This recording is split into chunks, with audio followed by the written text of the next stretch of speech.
Hello, my name is Monika McGillicuddy, and I'm the 2010 President of the New Hampshire Association of Realtors. I'd like to start my video by saying happy spring. I think we can all agree that market conditions have definitely improved. Here we are in May, the tax credit has ended, and of course we're all wondering what's going to happen now that the tax credit's gone away. I just returned from DC, and I can tell you that everyone pretty well agrees that the market is in that early phase of recovery. I do believe that the tax credit has helped spur the economy on, but it hasn't been the only factor in play. As you are probably all well aware of, there is a good amount of inventory, and as I said before, interest rates, all of that combined, I think gives us a sustainable momentum as we continue through our spring market and head into summer. The recent good news that came out of the New Hampshire Association of Realtors is that we've actually had an increase in April 2010 compared to April 2009 in units sold. And also prices have increased, so good news all around. Just returned from Washington, D.C., where good news was in the hallways as well. The National Association of Realtors numbers have increased, membership numbers have increased. All of our items are in line, budgetary, national. There's no dues increase. Everything looks good going forward, but everyone is extremely cautious. Good news in New Hampshire, the 1031 tax exchange. You've probably been following that news and the impact that it would have on New Hampshire property values as far as tax exchange and investors would have been dramatic. I can tell you that the tax exchange has passed the House and the Senate. We're optimistic that it'll go forward to the governors. And should this happen, all the tax implications that would have affected our investors will no longer be there, so those people that were hit with that unexpected tax bill will no longer have to worry should the governor sign this.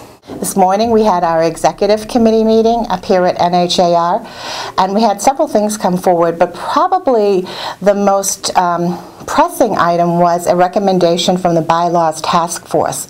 The Bylaws Task Force was put together last year under President Paul Sargent, and their charge basically was to look at our committee structure and our governance. They worked for 8 months. We had members that were on this task force that basically represented every corner of New Hampshire. After 8 months of work and many meetings and many hours, we finally have a report that was submitted to the executive committee. As anticipated, some of the items on this report caused a little bit of a controversy and much discussion.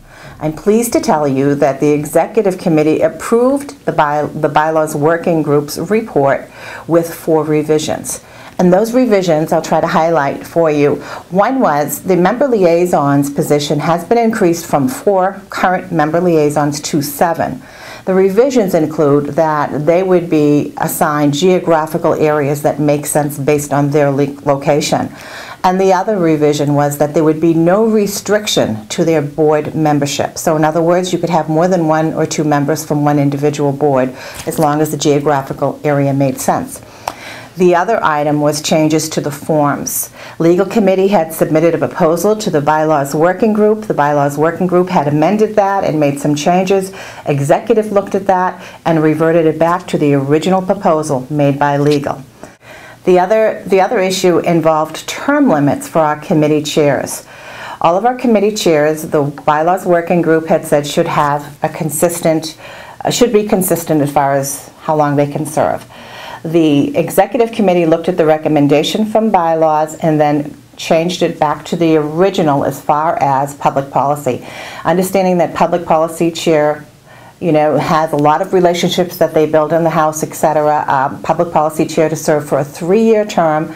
The only change made to that was that they would not be eligible for a reappointment. So those were the changes that executive made to the bylaws working groups. I think after much discussion, I'm very pleased with the results. All of this will go forward to our next Board of Directors meeting in June, which, by the way, will be from 10 a.m. to 1 to give us lots of time to make and change anything that we may wish to do.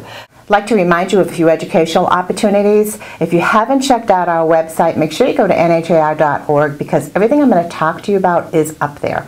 We made some changes to our very popular New Hampshire Reps program. The REPS program used to be 4 days, and you could then test out and qualify for GRI 101 and 102. We've actually cut that down. So you could now take advantage of the REPS program 101 in 2-day format, and then you could do the other one later in the year in another 2-day format, whatever your pleasure is. We've streamlined it so it'll be easier and more affordable for all of you to take advantage of those training programs. The next one upcoming is actually June 1st and 2nd, and it'll be taught by Roger Turca, and then we have another one in September with Anita Hill. But you know, check out the website because they're all listed right there on the front page of our website. And if you have any questions of me at all, please feel free to contact me. I'm going to give you my cell phone, which is the best way to reach me, 548-7728. So until next time, have a great spring, and see you in June.